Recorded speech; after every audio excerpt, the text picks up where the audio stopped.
विद्यार्थी मित्रांनो, आज मी तुमच्याशी फ्रेंच राज्यक्रांती या विषयावर बोलणार आहे। फ्रेंच राज्यक्रांती ही तुमच्या जीवनापासून दूर नाही, जीवनावरती परिणाम करणारी तत्व या क्रांतीच्या मागे होती, म्हणूनच अभ्यासासाठी हा विषय ठेवलेला आहे। आपल्याला सर्वांना माहित आहे की जीवनामध्ये हळूहळू बदल होतात, त्याला उत्क्रांती म्हणतात। माणूस उत्क्रांत झाला असं आपण म्हणतो। तरुणपणातून माणसं प्रौढ होतात, हा हळू बदल असतो। परंतु क्रांती याचा अर्थ उद्रेक, उलथापालट, प्रचंड बदल, आणि ते तात्कालिक स्वरूपाचेच केवळ नाही तर दूरगामी परिणाम करणारे। जगामध्ये ज्या क्रांत्या झाल्या त्याच्या मागे जर मुख्य काही असेल तर लोकांना जुलूम असह्य झाला। हा जुलूम असह्य झाल्यानंतर प्रथम रागाने संतापाने ते उठले, पण काय करावं हे त्यांना समजेना, आणि याच वेळी जगामधले विचारवंत हे पुढे आले। त्यांनी त्यांना मार्गदर्शन केलं, नवे विचार सांगितले, आणि मग संघटित स्वरूपामध्ये क्रांती होते। अशीच फ्रेंच राज्यक्रांती झाली 1789 मध्ये। पण या फ्रेंच राज्यक्रांतीची माहिती देण्यापूर्वी प्रथम थोडीशी पार्श्वभूमी सांगतो। फ्रान्स हा जगामधला आणि युरोपमधला एक पुढारलेला देश। या देशामध्ये संस्कृतीची वाढ झालेली, या देशामध्ये शेती उत्तम, या देशामध्ये 16व्या शतकापर्यंत मात्र तितकं स्वास्थ्य नव्हतं। वेगवेगळ्या वेळी यादवी युद्धही चालत असत, परंतु 16व्या शतकात ज्यावेळी बुर्बोन घराणं अस्तित्वात राज्यभरती आलं त्यावेळी एकूणच परिस्थिती बदलली आणि फ्रान्समध्ये सुवर्णयुग सुरू झालं असं मानलं जाऊ लागलं। देशाची सर्वांगीण प्रगती होऊ लागली। परंतु दुर्दैवानं 13वा आणि 14वा लुई यांनी निरंकुश सत्ता हातामध्ये घेतली आणि बेफाम जुलूम करायला सुरुवात केली। 15व्या लुईच्या वेळी राज्याची तिजोरी ही रीती होती, एकूणच सगळीकडे गरिबी होती, पण राजा मात्र ऐशारामात राहत होता। उमराव लोक हवी तशी चैन करत होते। चर्चची मालकीची केवढी तरी जमीन होती, गरीब होते ते फक्त शेतकरी, आणि त्यांना कळत नव्हतं नेमकं काय केलं पाहिजे। आणि अशी परिस्थिती असताना त्यावेळी सुदैवानं 2 मोठे विचारवंत फ्रान्समध्ये निघाले की ज्यांनी नवा विचार सांगितला।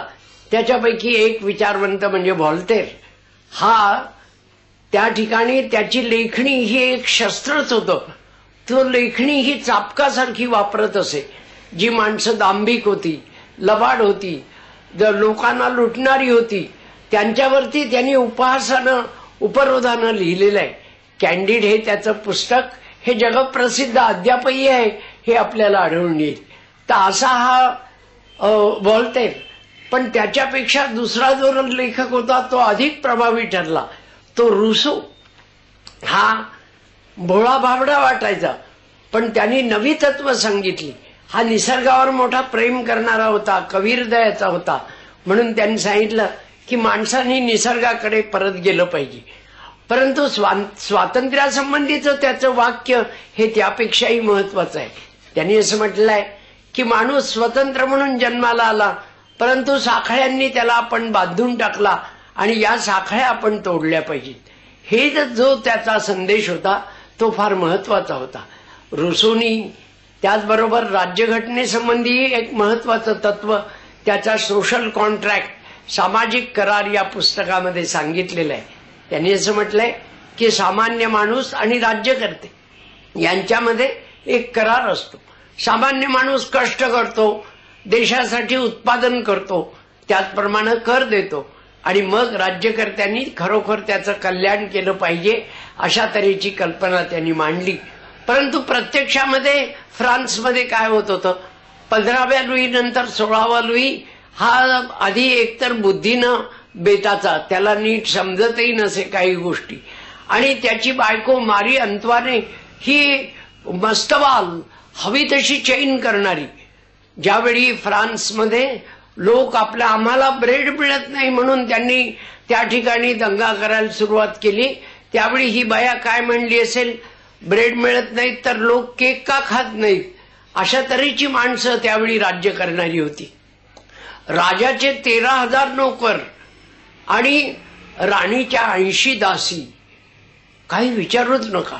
हे जसं होतं त्याप्रमाणेच आपल्याला हे लक्षात येईल की शेतकरी जे उत्पादन करत असे, शेतीवर पीक काढत असे, त्याच्यापैकी अर्ध राजाला द्यायला लागे, 15% जो जमीनदार उमराव त्याला द्यायला लागे आणि 10% चर्चला द्यावे लागे. त्यामुळे तो दरिद्री होऊन बसला होता. आणि मग त्यांना हे असह्य झालं. म्हणून त्यांनी मग वेगवेगळ्या ठिकाणी निदर्शनं केली. तेव्हा राजांनी प्रथम ही प्रतिनिधी सभा बोलावली. पण प्रतिनिधी सभा बोलावली तरी त्यामध्ये लोक आपल्या विरुद्ध बोलतायत हे म्हटल्यानंतर त्यांनी ती बरखास्त करण्याचा प्रयत्न केला. पण प्रतिनिधी सभेमध्ये 2 तऱ्हेचे लोक होते. एक उमरावांचे प्रतिनिधी, श्रीमंतांचे प्रतिनिधी, आणि दुसऱ्या बाजूला मध्यम वर्ग, गरीब वर्ग, त्यांचे प्रतिनिधी. ते म्हणाले की राजाने खास खुशाल त्या ठिकाणी कोणताही हुकूम काढो, ही जी प्रतिनिधी सभा आहे ही चालणारच, अशा तऱ्हेच त्यांनी सांगितलं. आणि या प्रतिनिधी सभेने मग एक राज्यघटना तयार करावी. आधी त्यांनी जाहीरनामा काढला ज्यामध्ये खूप उदार अशा तऱ्हेची तत्व त्यात सांगितली होती. त्यातच सांगितलं होतं की राज्य करणं हे काही वंशपरंपरा मिळालं पाहिजे असं नाही. खरोखर लोकांचं जो कल्याण करील त्या माणसाला च्या हातामध्ये सत्ता असली पाहिजे.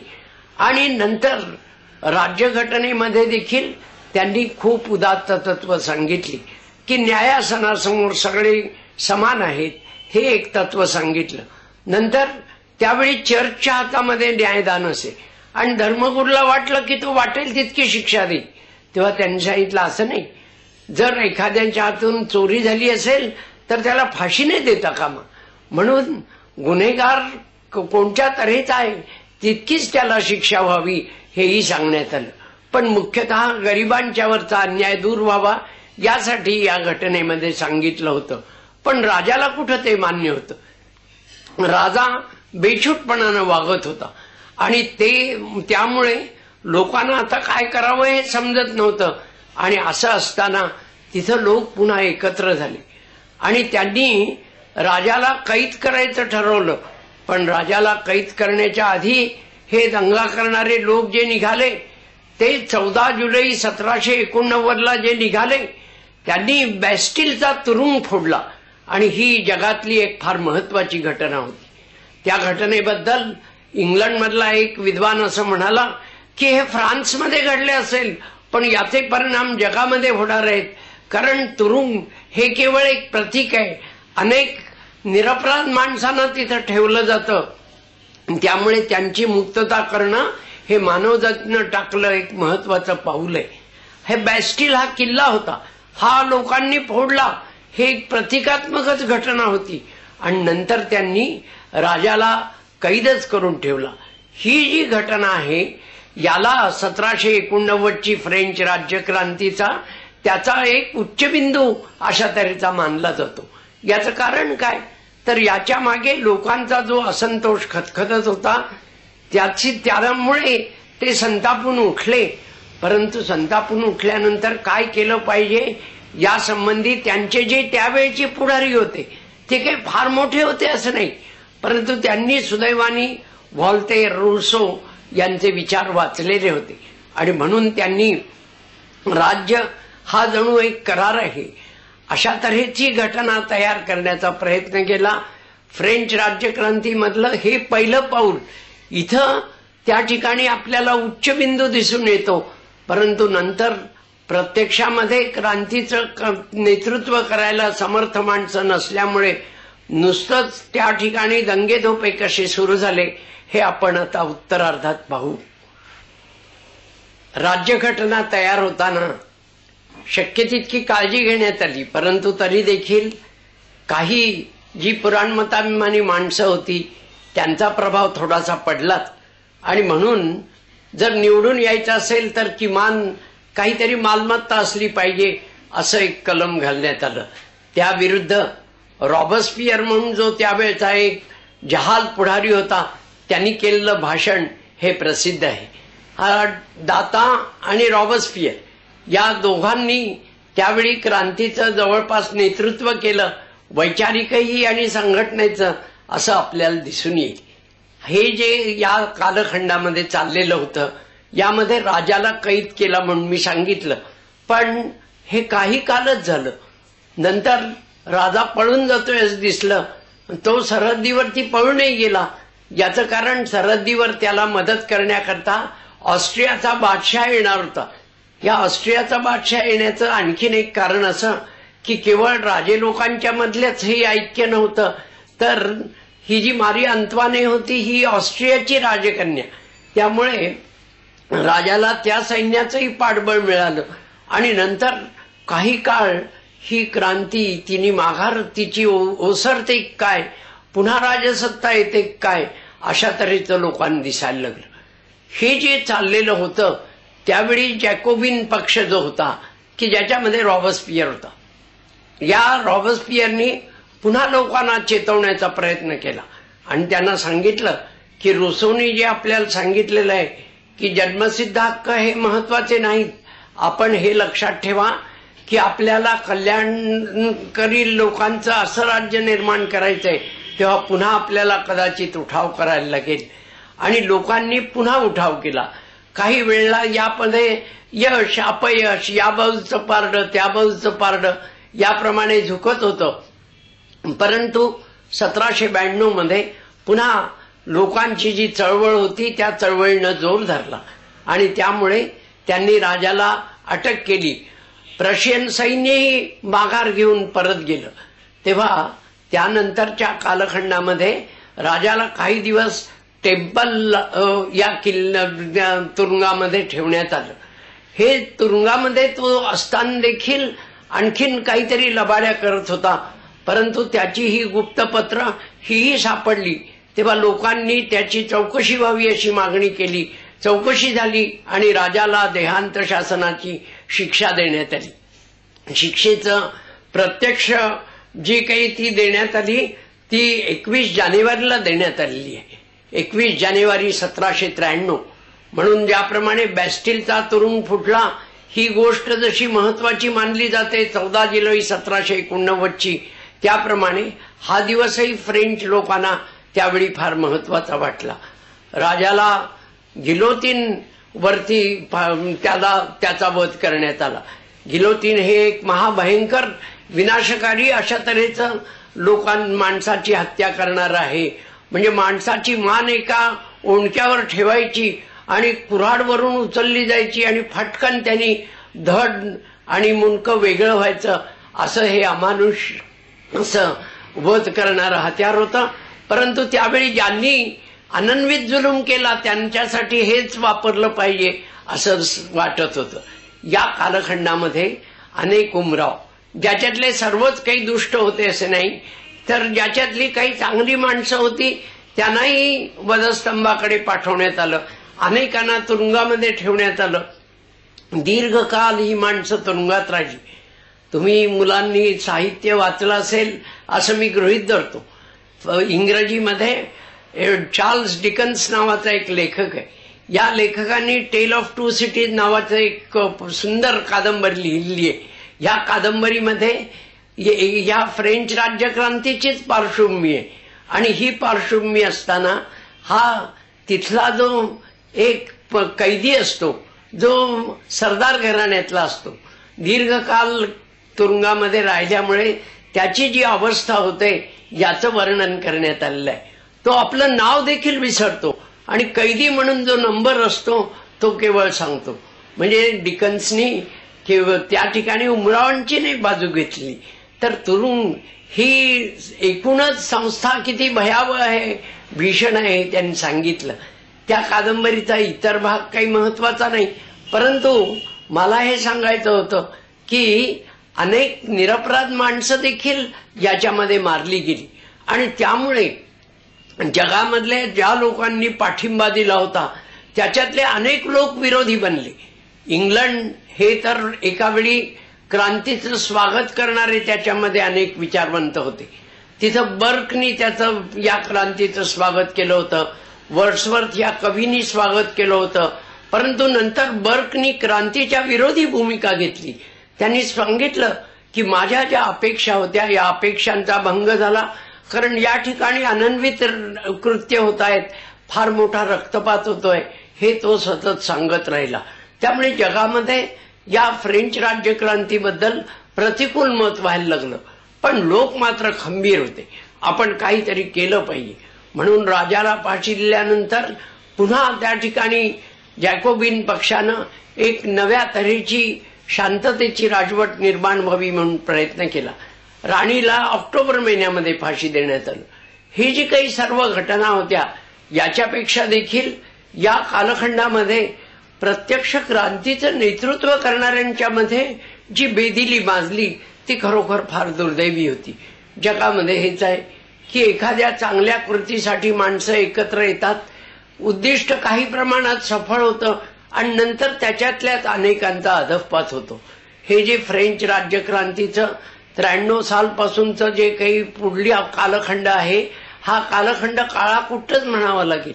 कारण याच्यामध्ये क्रांतीचं नेतृत्व करणाऱ्या दाता रॉबस्पियर यांच्यासारख्यां देखील पुन्हा गिलोतीनवर चढवण्यात आलं.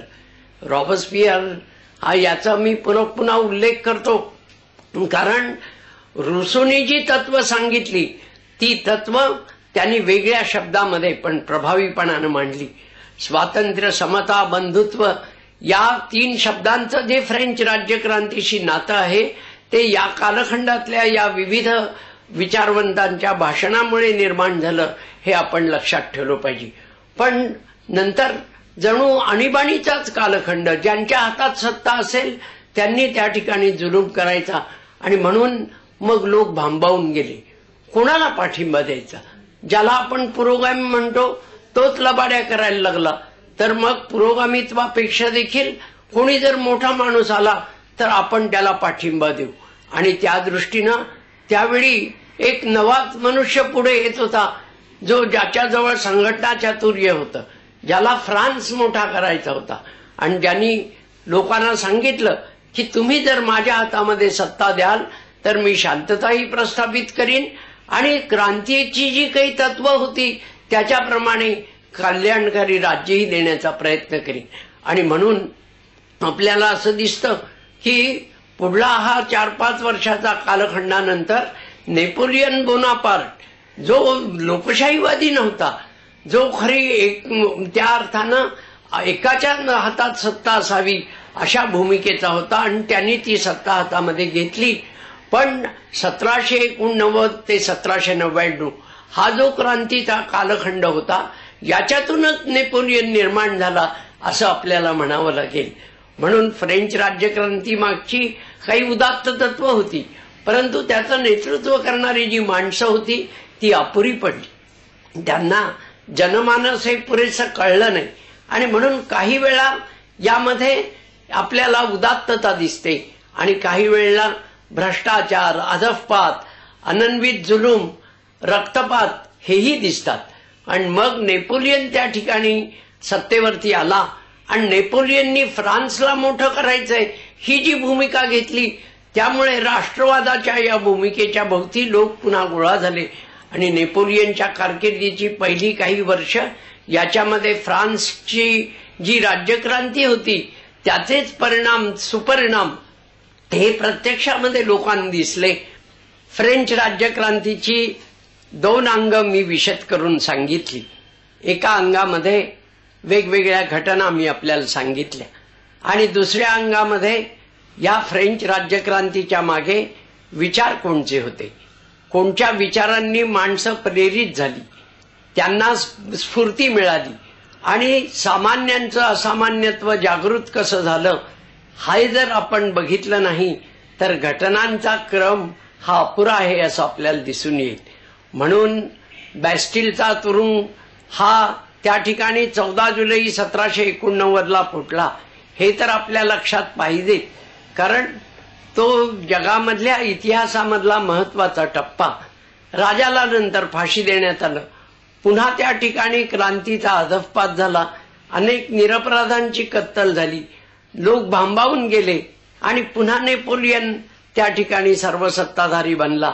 हे संबंध इतिहासाचं चक्र हे तुम्ही समजून घेत असताना मुख्यतः या क्रांतीचे काही सुपरिणाम झाले का याचा विचार केला पाहिजे. आणि आपल्याला असं दिसेल की क्रांतीचा पहिला सुपरिणाम म्हणजे एका मर्यादेपलीकडं जनतेनं अन्याय सहन करू नये याचं प्रात्यक्षिक फ्रेंच राज्यक्रांतीत घडलं आणि त्याचंच जगामध्ये सतत प्रतिबिंब पडलेलं दिसून येईल.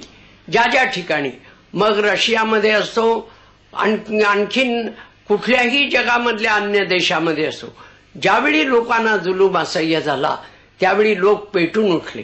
नाही, एका मर्यादेपलीकडं आम्ही अन्याय सहन करणार नाही. पण त्याचबरोबर दुसराही एक धडा आपल्याला शिकायला मिळतो, तो म्हणजे नुसतं पेटून उठून चालत नाही, त्यासाठी संघटित प्रयत्न करावे लागतात.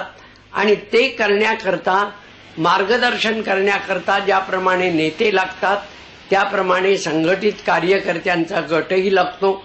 यालाच काही ठिकाणी राजकीय पक्ष म्हणतात. म्हणून क्रांती ही समाज परिवर्तनाची प्रक्रिया आहे, समाज आमूलाग्र बदलून टाकण्याची प्रक्रिया आहे. ती ताबडतोब यशस्वी होईल असं नाही, परंतु जगाच्या इतिहासाला वळण देणारी अशा तऱ्हेची ती घटना असते. फ्रेंच राज्यक्रांती ही अशीच मानवाच्या इतिहासाला वळण देणारी महत्वाची घटना आहे असं आपल्याला दिसून येईल. या क्रांतीचं ज्यावेळी विचार कराल त्यावेळी रूसो, व्हॉल्टेर यांना कधी विसरून चालणार नाही. त्याचबरोबर लिबर्टी, इक्वालिटी, फ्रॅटर्निटी, स्वातंत्र्य, समता आणि बंधुत्व ही उदात्त तत्व ही या क्रांतीच्या मागे होती, याचाही विसर पडून चालणार नाही. आज आपल्याला स्वातंत्र्य मिळून 50 वर्ष होऊन गेली. स्वातंत्र्य हे मूल्य आपण मानलं, त्याच्यासाठी या देशातील थोर नेत्यांनी आपलं नेतृत्व केलं. आपल्याही देशात स्वातंत्र्य संग्रामात सामान्याचं असामान्यत्व जागृत झालं. परंतु स्वातंत्र्य कशासाठी हा विचार त्यावेळी त्या स्वातंत्र्य लढ्यात भाग घेणाऱ्या स्वातंत्र्य सैनिकांच्या मनात होता.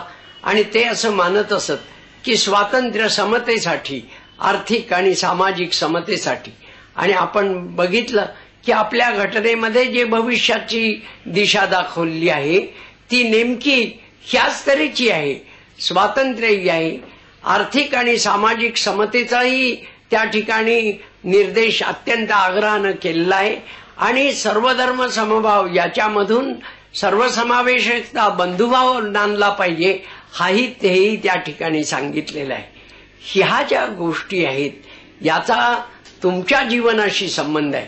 आणि म्हणून फ्रेंच राज्यक्रांती ही 18व्या शतकात घडलेली, दूर कुठल्या तरी युरोप खंडात घडलेली घटना नाही, तर एक उदात्त तत्वानं प्रेरित झालेला जनआंदोलनाचा प्रयत्न आणि त्याचे दीर्घकालीन परिणाम आणि त्याचा आजच्या युगामधला संदर्भ हाही तुम्ही लक्षात घेतला पाहिजे.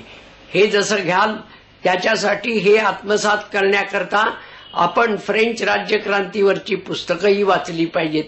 मराठीमध्ये एक सोपं पुस्तक दिघे नावाच्या लेखकांनी लिहिलं आहे. दुसरी काही पुस्तकं आहेत. त्याचप्रमाणे आपल्याला असं दिसेल की इंग्रजीमध्येही काही पुस्तकं आहेत. ही पुस्तकं आपण जरूर वाचा. मी जरी काही सूत्र सांगितलेली असली तरी देखील क्रांतीचा आवाका इतका मोठा होता की त्याचं परिशीलन आपल्याला करण्यासाठी आपण अन्य वाचन हे सतत केलं पाहिजे. किंबहुना विद्यार्थी तोच की जो केवळ ऐकत नाही तर तो वाचितही असतो. आणि म्हणून मी आपल्याला ही विनंती केली. पण वाचन केल्यानंतर मुख्यतः चिंतन केलं पाहिजे. आजच्या संदर्भामध्ये या क्रांतीचं काही रेलेव्हन्स आहे का, महत्व आहे का, हेही आपण बघितलं पाहिजे. आणि ते पाहिल्यानंतर आपल्याला असं आढळून येईल की त्या उदात्त तत्वाशी तुमच्याही पिढीचं नातं आहे आणि ती समतेची मशाल घेऊन तुम्हालाही भविष्यात वाटचाल करायची आहे.